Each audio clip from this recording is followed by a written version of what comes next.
All right, y'all. We're back. We're back. We're Black and White Randomz podcast. I'm T, aka Sky. This is alrighty. Pretty much, we're back with another podcast where we talk about random things. Yep. Surprise, surprise. There. That's the title. Exactly.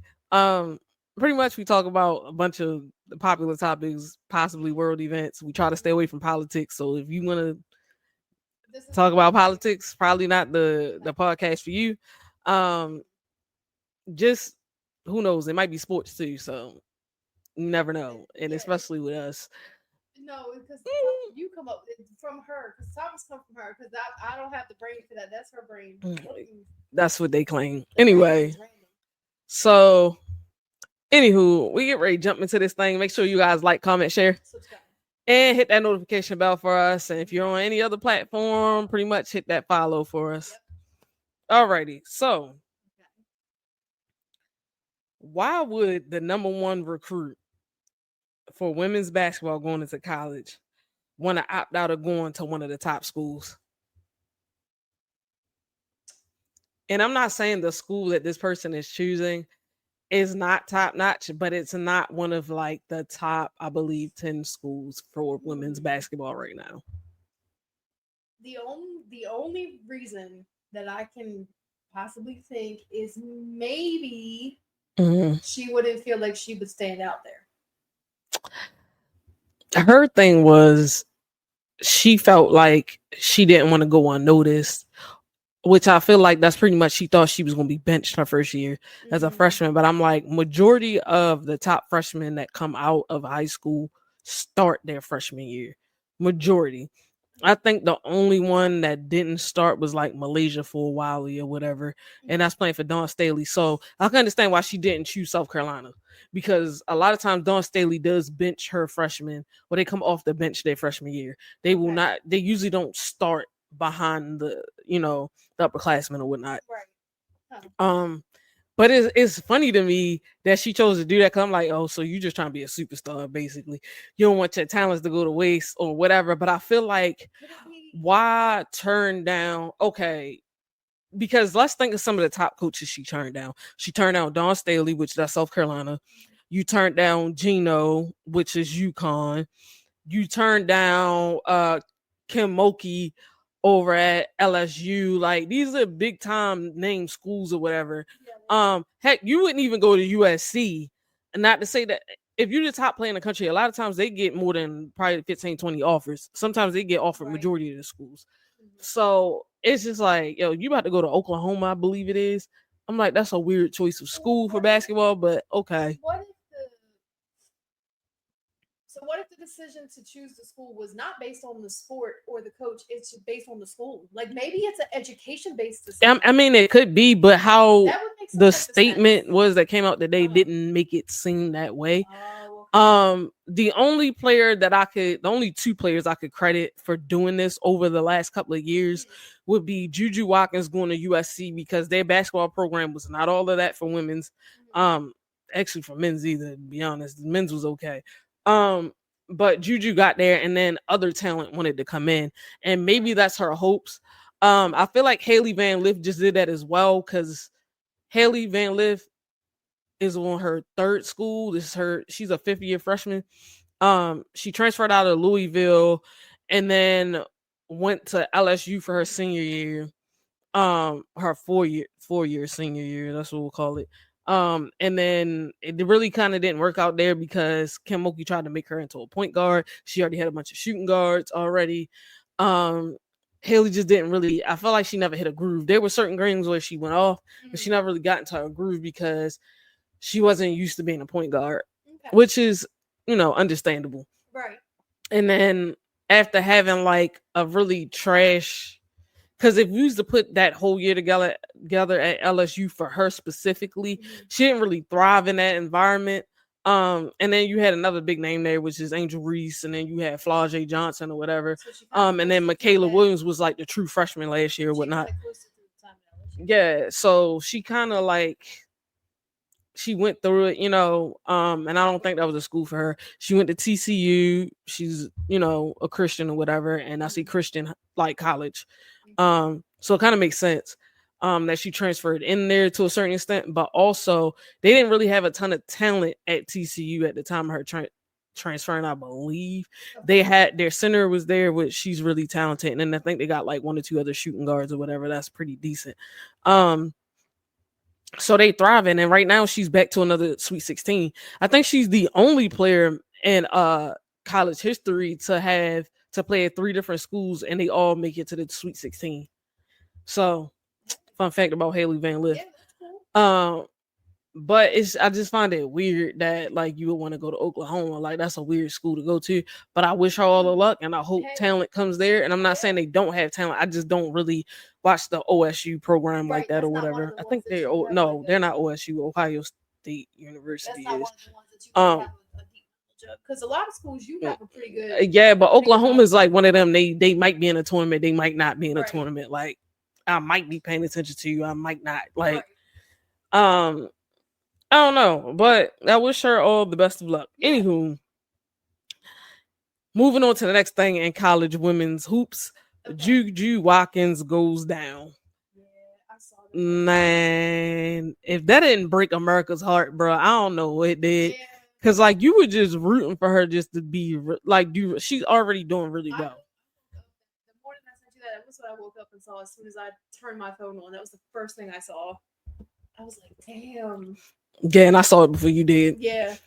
I'm glad that she has time to recover and come back. But that being said, the injury, like it sucks all around. But that injury, not, like in her final year, and she's completely out for the rest of her college career. And she might not be back until like mid-season next year, if that. Which is gonna. That's a long recovery. Well, remember Cameron Brink just had that same type of tear, so it depends on, I guess, how bad the tear really was. I don't know. All I know is she was supposed to have went into surgery some point this week. So yeah, I know they got to get to it quickly. Yeah, all I know is Cameron Brink was on. She's on a podcast now with Steph Curry's sister, her god sister. Back at the start of the season? So that's debatable. She might be ready to go. It might take her a couple of weeks to a month into the season for her to be ready to go.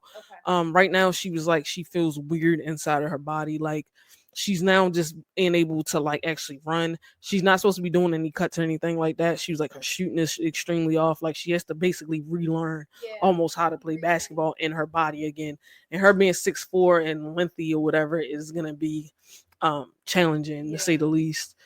But you know, I wish her a speedy recovery. Hopefully she is back at the start of the season. If not, we'll see her a couple of weeks into the season. The desire for her to come back isn't going No, she's definitely going to want to come back. And I think they got who they getting a trade? They have Kelsey Plum, I believe, that just went to their team. So like KP is she nasty. She's always been that chick. So she got a great point guard that they just drafted. So I'm gonna trade it. So traded for. So we'll see how that works out. But as far as JuJu Watkins is concerned, it was just a really weird week anyway, because she went viral literally the day before she had this ACL injury, which is crazy. I didn't see that one. I didn't see that part. Bro, she went viral for sitting next to Jaden Daniels, I didn't see the quarterback from the Commanders, aka the old LSU quarterback or whatever. Okay. You know, he just did his rookie season in NFL. And pretty much damn near made it to the Super Bowl. He got knocked out in the NFL. He got knocked out in the championship. I was gonna say, wasn't it the second game for the NFC? Literally, he got knocked out in the championship game in the NFC. Yeah, me too. But you know, politics. It's like, no, just playing. The Eagles, the team that went should have went. But it was just crazy to me that, you know. Speaking of Jaden Daniels, it was just weird vibes anyway. That what she went viral for in the first place was her literally sitting next to him and having a conversation.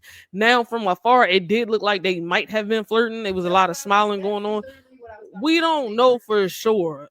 No, like the girl is clearly a young woman. So at the end of the day, it was just weird. They was giving weird, but it went viral not because they were flirting. It went viral because the mom with her weird self came and sat down in between them. That's why that went viral, because his mom on many of occasions this last year, because she followed in Lamar Jackson's mom's footstep and became his agent. And her thing is she doesn't want him to get taken advantage of by some of these women that run in these circles with these athletes and pretty much, you know, have him paying out the wazoo because he got some chick pregnant or whatever. He got into some scandals. She don't want that attached to his name. I'm pretty sure she's not going to be falling into that category. She definitely she's not. Have her own, okay. And that's what people online say, like, bro, like that's not the one. Have her own. So you can calm down a little bit with that one. Just because she's in college, he was just recently in. Shut up. Sit down. Leave them alone. They're like, it's a 4 or 5 year age gap between them. I'm like, okay, all right. I get like on at that stage of 4 or 5 years, it is a gap in between where you are in your life. Absolutely. But it's not like the girl don't have her own bag. She's not after him for all of that. If she liked the guy, she probably genuinely thought he was attractive. If that was the case. Right. All I'm gonna say is it would have her own, not only when because she's gonna end up, she's gonna have this endorsement. She's going to have her own. Well, a lot of Caitlin Clark fans were mad recently because this is the other thing about her being in her bag. Her signature shoe came out before Caitlin Clark's with Nike. They both signed to Nike. Okay. And my thing is, I don't even think Angel Reese's signature shoe came out yet either. So it's just like, yo, chill out. I don't know if her shoe. No, I know the merch. She has some type of like PE type shoe, but it's not her actual signature shoe that came out yet. We saw the design for it last year, but I don't think it dropped yet. Yeah. But in any accord, either way, like regardless, it's not even that, dog. It's just giving weird for his mom to do that goofy shit. First of all, it really didn't even make JuJu look bad. It made you as a mom. It made her son look bad. It made him look like he doesn't have control. It makes him look like a young boy, and it makes him look like you don't have respect for him. Which, if your goal was to keep all females away from him, ma'am, you're probably gonna do a good job with that. But just know that just because you're this like uptight, the wrong one definitely gonna slip through the cracks if you keep that shit up. Because he's gonna be more determined to cling to the wrong one because you won't let him find the right one. Yeah. I wouldn't even say determined. All I'm gonna say is people got their ways of doing all types of stuff, and that weird energy you putting out there. Yeah. Then she giving like those mom, that mom that's like the husband, that like that's her husband type vibes or whatever. Even like sometimes how they post up in pictures is giving like weird energy with her. Like, it's just weird. Like, that's not your man. That's your child. Even once he's grown, that's your child. I'm all for her having some type of discernment with the women that will come into his life. But at the end of the day, that man is a grown man. Now, what you're going to create is him sneaking behind your back. Doing what he wants to do as a grown man. And I don't think that's the type of environment you want or relationship you want to create with your son. Anyway, here we go. Next topic. How are y'all mad at the women who are independent men, but want us to go 50-50, but also want us to be submissive? Make it make sense. Yeah. Y'all are the ones that y'all want to claim women to this, that, and the third. No, y'all are confusing. Y'all are sending out all these damn mixed ass messages that don't make no damn sense. Like, it makes no sense. It doesn't. And then want her no, because if she's too successful, then it's also a problem for certain men. Right. I don't get that either. Yeah, I don't. I need for y'all to get that together. Please.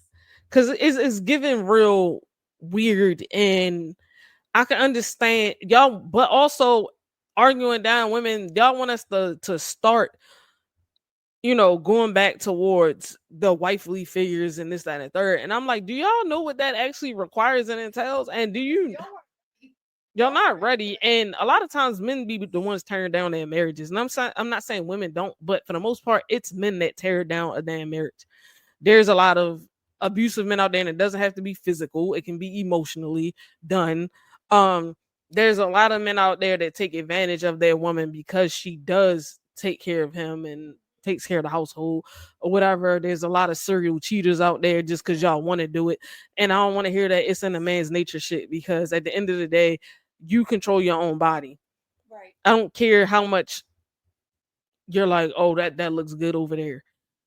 At the end of the day, if you knew what type of men your woman comes into contact when she leave the fucking house, you might want to rethink that. She was getting and the options she had. You might get and you probably not even the top option she got. So I would definitely stop. No, but she loves your goofy ass, so stop being a dick. Stop being a dick. Like, oh, it's temptation out there. It's temptation everywhere. And you can say that about a lot of things. There's temptation with money. There's temptation with sex. There's like everywhere you go, there's going to be something. It's the worst argument they can make. Is you know, mature enough to look at it and go, oh, okay, that's nice, but I'm good over here. The fact that you got to look at it and then in your mind you have to have it because it look good. Everything that glitters is not gold, and that's how a lot of y'all end up in some crazy ass predicaments and situations. Oh yeah. Anyway, moving along. Did you hear the story about the 3 teenage girls that chased their mother outside because she turned off the Wi-Fi? I saw something about it. I have not gone in depth. Y'all crazy. This why people need to go back to BTA immediately. Yeah, I'm not trying to hear nothing about no child abuse. Because to me, as long as you're not looking like you ready to fight your child in the middle of the street like you fighting a stranger, there's a certain types of discipline. And it works for certain kids. I'm not saying that this applies to every child. No, but you know when your children are getting out of hand and when they get to a point, your child is trying you because they know they can. First of all, y'all chase this woman out the house. This is your mother. A 14, 15, and 16-year-old. Y'all chased her down the street with a knife for some Wi-Fi, bro. And the reason why, and this is the kicker, actually all 3 of y'all are at the age where y'all can get jobs. If y'all wanted Wi-Fi that bad, go get y'all ass a job. Somebody when I did see that story, I didn't like I think it was one of the ones that was like multi-spokes or whatever. I didn't do it, but somebody in the comments was like, "Yeah, y'all mad now because y'all ain't got no Wi-Fi now." Where y'all at? Exactly, because they got locked up for attempted murder. And one of the daughters had the audacity to, when she couldn't catch the mother, she threw a brick at her and hit her in the fucking head with it. So yes, y'all goofy. If I'm the mother, oh no, they got to sit for whatever sentence, whatever you get ready to give them, keep them in there. Because now y'all locked up for attempted murder. And to be honest, attempted murder charge could keep you in there until all the asses is past 18. So at the end of the day, like Wi-Fi, dog, now y'all sitting in there looking stupid. It's no way, bro. Discipline is a virtue. Y'all keep listening to the government on how to discipline y'all kids all y'all want to. Certain kids do need to be disciplined in specific types of ways. Some kids, the threat is enough. For some kids, it's not. And clearly, ma'am, your kids wasn't enough to have no threat. Because I'm telling you right now. You needed to be following. Should have been following through a while ago. No. Over some damn Wi-Fi. And they had the audacity while they was chasing the mother to knock the grandmother out the way when she tried to stop them. Bruh. Disrespecting your grandmother too. Damn. Disrespectful as shit. Damn. I bet you all on probably some little funny looking at it. Anyway, we're gonna move along. Okay. I don't know if you've seen this. You know who Napheesa Collier is, right? Yes. Okay, so they call her Fee in the W. You know this, right? You also know Napheesa Collier is one of the owners of Unrivaled, correct? Yes. All right. So she was on ESPN either yesterday or the day prior. I remember seeing the interview. Now, she was on there, and I guess she was on First Take because Stephen A. Smith was on there or whatever. Okay. And pretty much one of the questions that was asked to her was along the lines of like, does she feel like they should be in these meetings acquiring more money or whatever? And also about like the viewership for like most of like Caitlin Clark's games. I think like 40 out of 45 of her games are televised or something like that. I think that's the number around about. So, you know, Fee took the high road. She was like, I absolutely believe that her game should be televised. Like, we know she's a superstar, like, yada, yada, yada. She's like, but I'm not saying that some of the other teams shouldn't have more televised games. I'm not saying as many as her, but I'm just saying more. Right? Okay. So, prime example, she was like, look at the difference in this. I think If Caitlyn has 40 games televised, the championship team from last year only got like 20, 23 games or something like that televised. Yeah, they put all their eggs in one basket and banked on they did. Outcome that did not happen. So Stephen A. Smith argument, which is a half truth, was like, yeah, you know, it's like the Jordan effect. Like they pushed Jordan and Jordan. And my thing is this: they pushed Jordan, but Jordan's success was off the back of like Magic Johnson and Larry Bird's beef. Because like the league was already starting to get traction back in like around 88 or whatever. And then, you know, Jordan came in and all that other stuff. So it's just like, yo, tell the full truth. Right. That's what the Angel Caitlyn battle was. Now we're gonna try to make Caitlyn Clark, Michael Jordan. She's not Michael Jordan, dog. Yes, she has a lot of traction. Yes, they should benefit off of that. But the reason why I brought this up in the first place is because you now have, which I knew was going to happen, the Caitlyn Clark fanboys making up false narratives about what she said. Like the dude pretty much made a post on his channel or whatever, and he pretty much was like, Napheesa Collier, every time she speaks, she gets dumber and dumber. And that's literally like the title of the video or whatever. And I'm like, you titled your video that to degrade this woman because her opinion doesn't suit what you think is true? If you've never been taught this, but you making money off of her, but she getting dumber and dumber. Not even just that. Anytime someone feels the need to make a post like that, they are threatened by success. He is threatened by her success. He is threatened by her improvement, and it's his masculinity is but the kicker is, so had Caitlyn Clark though got on there herself and made that same exact statement Napheesa Collier did, you're gonna have certain people that would have been pissed off because, you know, she's Jesus Christ or whatever, and they are they're racist, some of them or whatever, and anything that these black women say in the league, they just jealous of this white woman. Oh, they all jealous. I'm like, they are not all jealous of her. They realize and they know that this woman is like this. Then, like, prime example, I got in an argument with a dude today because of his view on something that somebody on that championship team, they had an interview, which this came out a while ago. I don't know why it's resurfacing or whatever, but the MVP from the finals of the W, she literally was on like, I forget the name of this podcast or whatever, but it's 3 like ex-NFL players or whatever. They had this podcast. And she pretty much was making a statement like she doesn't believe that the Fever's fans are racist innately. She was like, I don't think it's that. No. She was like, I don't even believe Caitlyn Clark is racist. I believe that they are mad that she's not racist, that they found that out.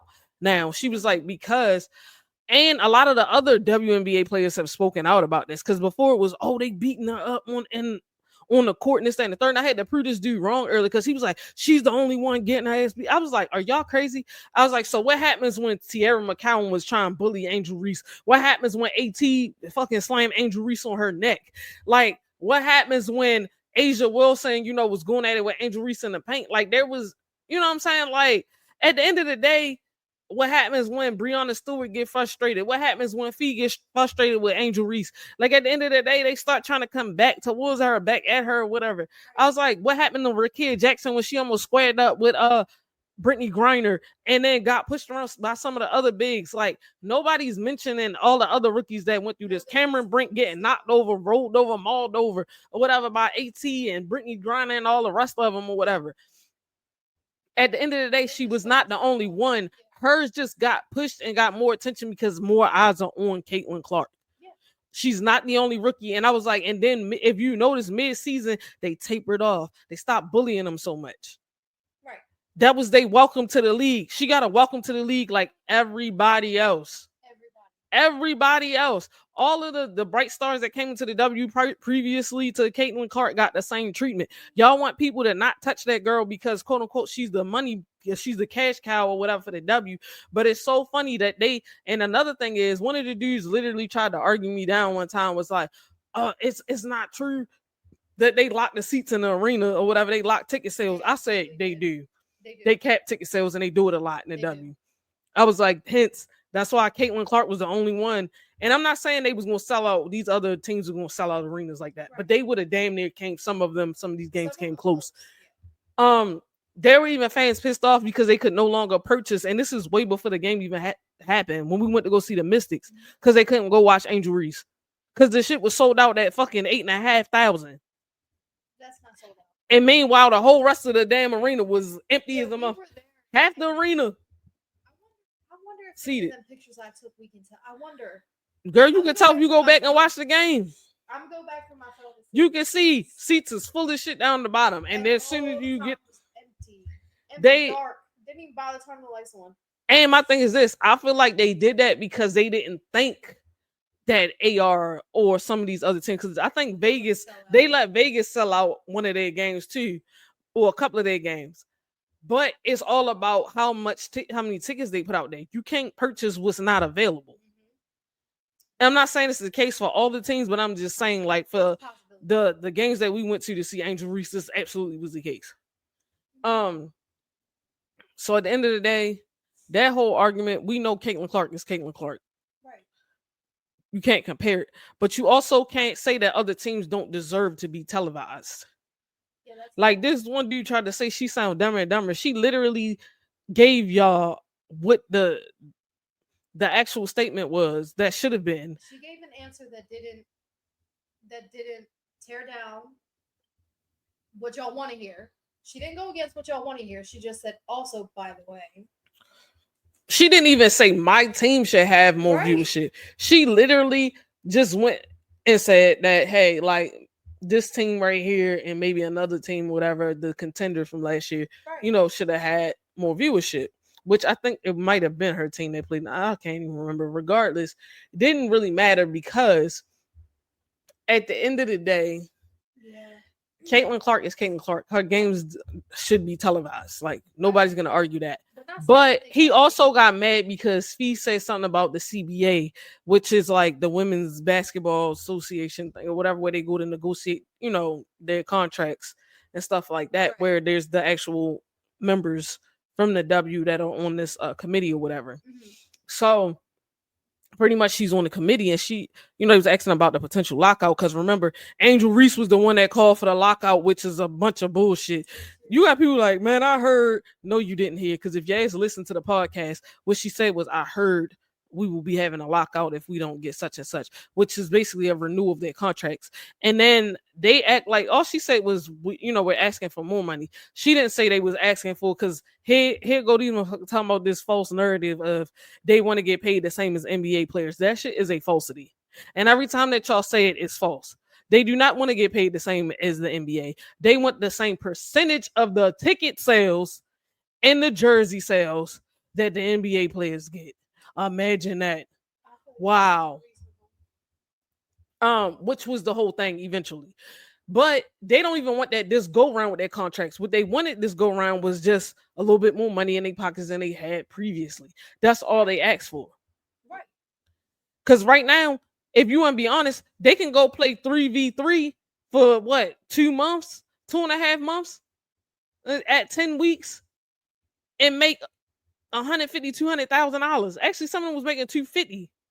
They signed on their contracts, which is more than literally that's some of their 4-year contract right now in the WNBA. So make that make sense. Yeah, that's crazy. So, or they got to go overseas, where overseas is damn near paying them way more. Them girls don't want to keep going overseas to play basketball. They want to stay home. Right. And the women's game is becoming more entertainment, It is. It's picking up more attention and more traction, but with that should come a change in the way it's always been run. I don't know. I seen Angel practicing dunking in 3v3 too. That might be coming this year. She get on a fast break. It might be a thing. We will see. I just want her to keep improving, because she's never satisfied with the status quo. Most of them are not. They're athletes. No, but a lot of them don't know how good Angel really was coming out of high school when she was at Maryland before she sustained those injuries or whatever, and then went to LSU. And even her very first year at LSU, Angel was cooking.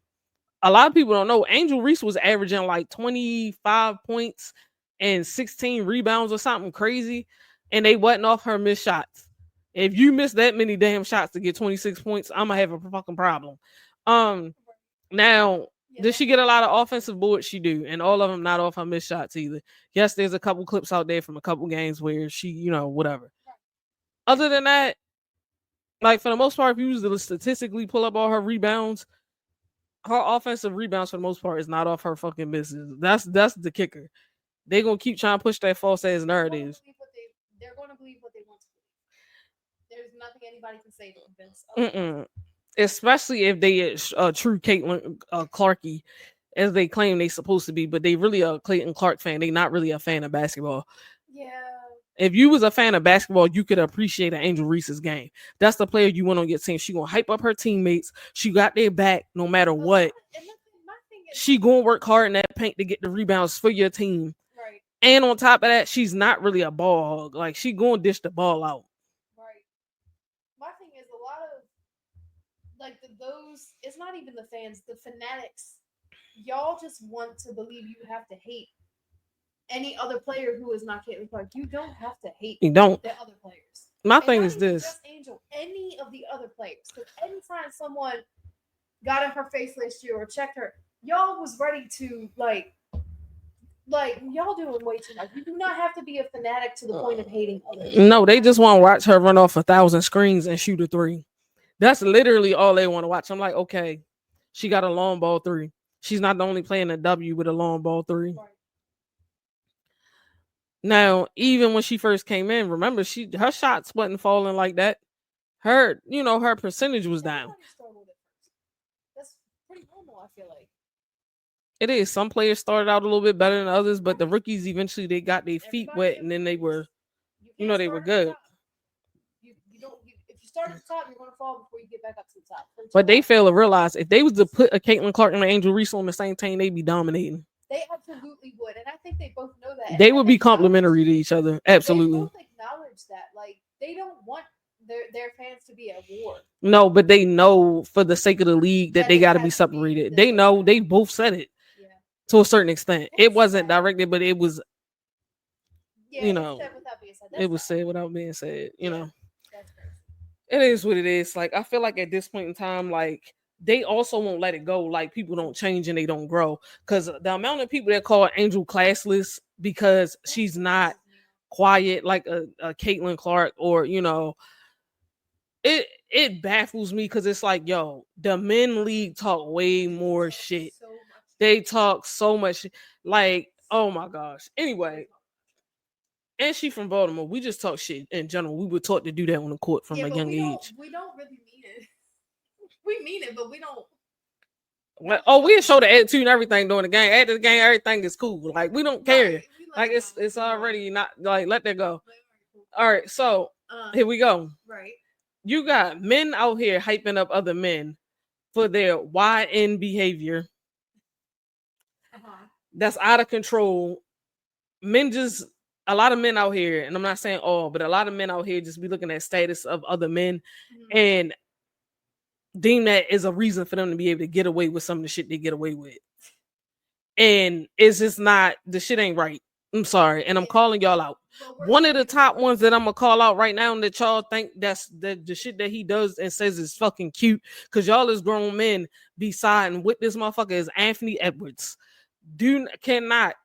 Anthony Edwards played for the Timberwolves, if you did not know this. Okay? He is also the ignorant ignoramus that had something to say to Obama because Obama was like, yeah, he can play basketball a little bit. And then he got a fucking offended. Man, nah, he jumped on. I'm like, bro, you jumped on a former president, dog. Like, no respect at all. And he wasn't even disrespecting your game. It was just a little joke, bro. And you couldn't even take a joke.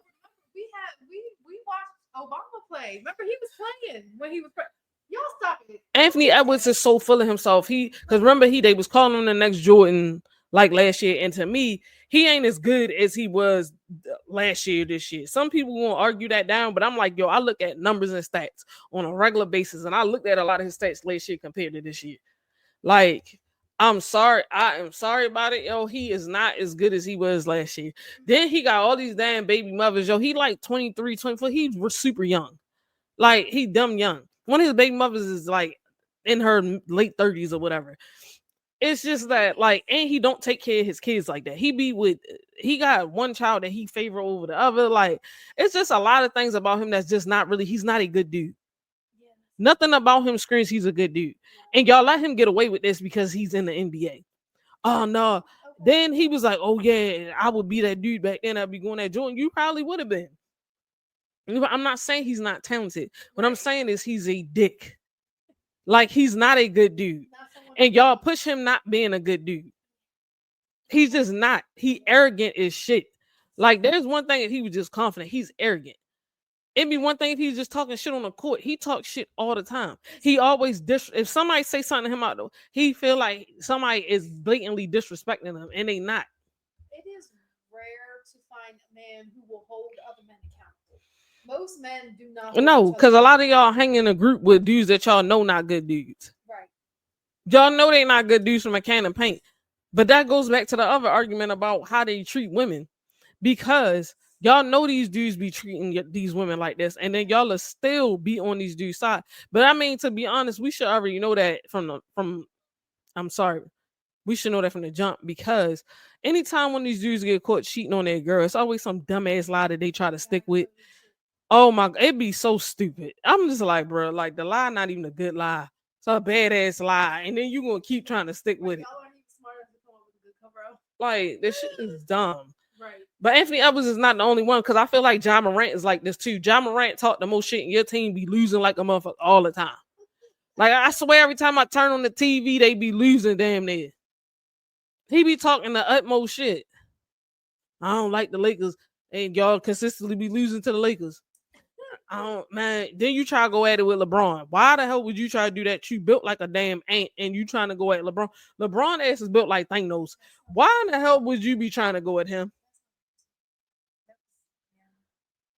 Like, I don't care how far you can jump out the gym.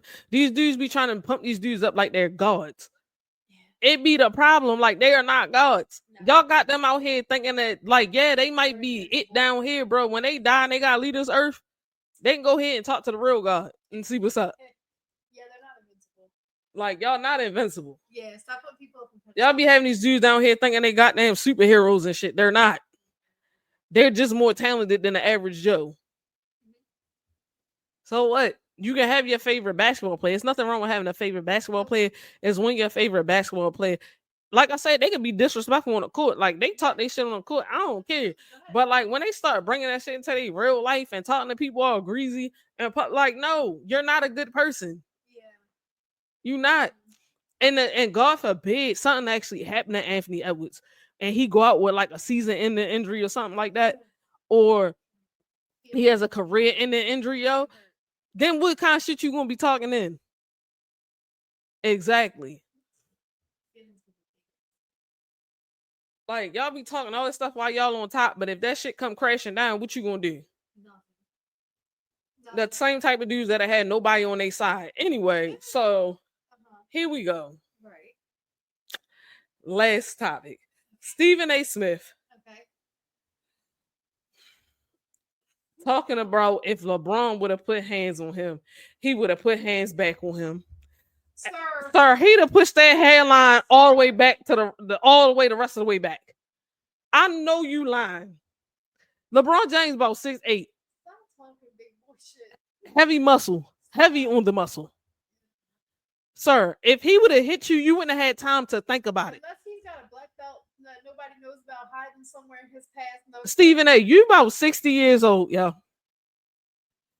60 plus. What are we talking about, my guy? Also, so we missed last week. I wasn't feeling well. 2 weeks ago, we were talking about this. Is he still talking about this? Girl, you missed it. LeBron James went on the what is his name? Something McCat. He went on a podcast today. I forget the dude's name. It's a famous podcast or whatever. Wait.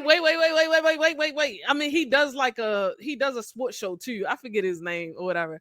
Okay. And it's first of all, I wouldn't have thought that he would have been on there because this guy, whatever, whose show he was on was another one of them severely Caitlin Clark fanboys.